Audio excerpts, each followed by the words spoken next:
सदाशिवसमारम्भां शङ्कराचार्यमध्यमाम् अस्मदाचार्यपर्यन्तां वन्दे गुरुपरम्पराम्. இந்த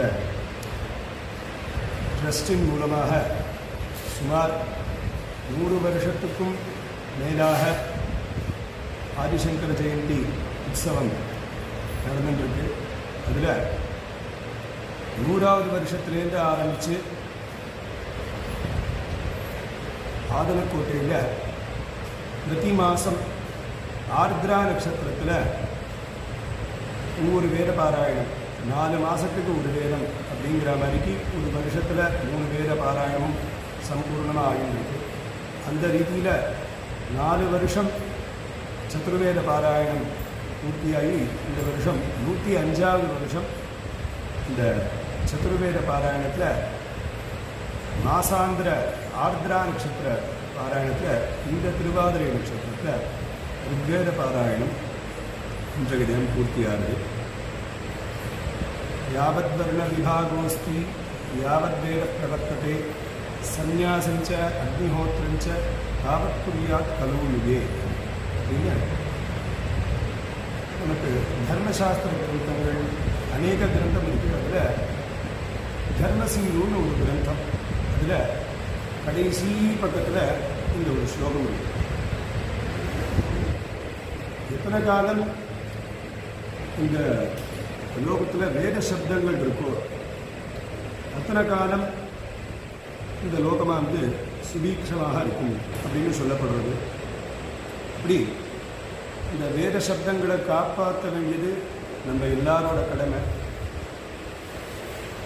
அந்த ரீதியில் இந்த ட்ரஸ்டானது ரொம்ப விமரிசையாக இன்னைக்கு நேற்றுக்கு ஆரம்பிக்கல, 100 வருஷமாக இந்த சங்கர் ஜெயந்தி உற்சவத்தை நடத்திட்டு இருக்கா.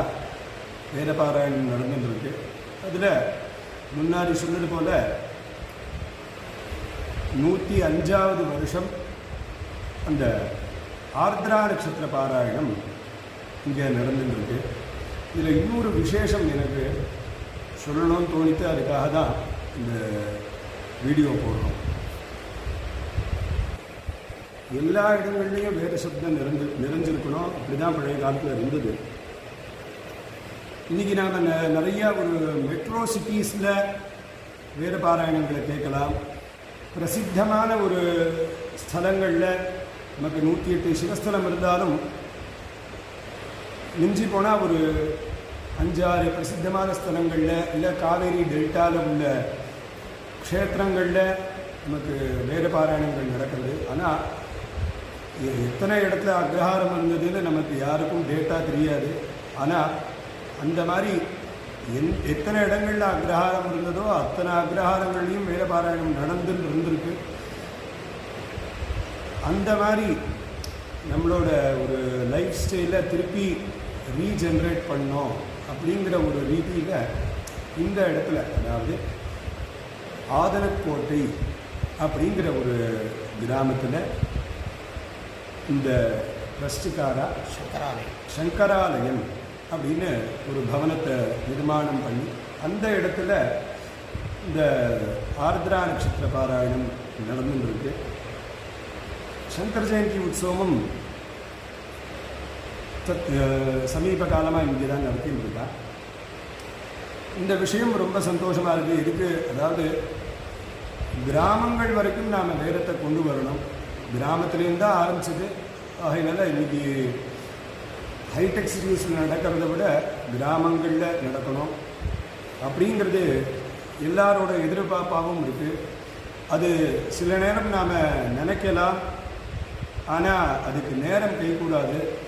பகவத் சங்கல்பம், ஆச்சாரியோட அனுகிரகம் இந்த இடத்துல அந்த மாசிக பாராயணம் ஆர்திரா நட்சத்திர பாராயணம் ரொம்ப விமர்சையாக நடந்துருக்கு. இந்த ஒரு ரிமோட் ஏரியா அப்படின்னு நாம் இன்றைக்கி சொல்கிற வகையில் இருக்கிற ஒரு ஏரியாவில் ஒரு கிராமம், ஒரு அக்ரஹாரத்தில் இந்த வேத பாராயணம் ரொம்ப விமர்சையாக நடந்துருக்கு. இதுபோல் அநேக ஆஸ்திகாலோட சப்போர்ட்னால தான் இந்த ஒரு ட்ரஸ்டானது நடந்துட்டுருக்கு. இன்றைக்கி நேற்றுக்கு நடக்கலை, 100 வருஷமாக நடந்துட்டுருக்கு. அதுபோல் இந்த ஒரு தர்மம் எல்லா இடத்துலையும் நடக்கணும். இவ ஆரம்பித்த மாதிரி எல்லா அக்ரஹாரத்துலேயும், எல்லா சிவன் கோவில்லையும், எல்லா விஷ்ணு கோவில்லையும் வேதபாராயணம் நடக்கணும் அப்படின்னு நான் ஈஸ்வரன்கிட்ட பிரார்த்தித்தேன். ஓம் ஸ்வஸ்தி.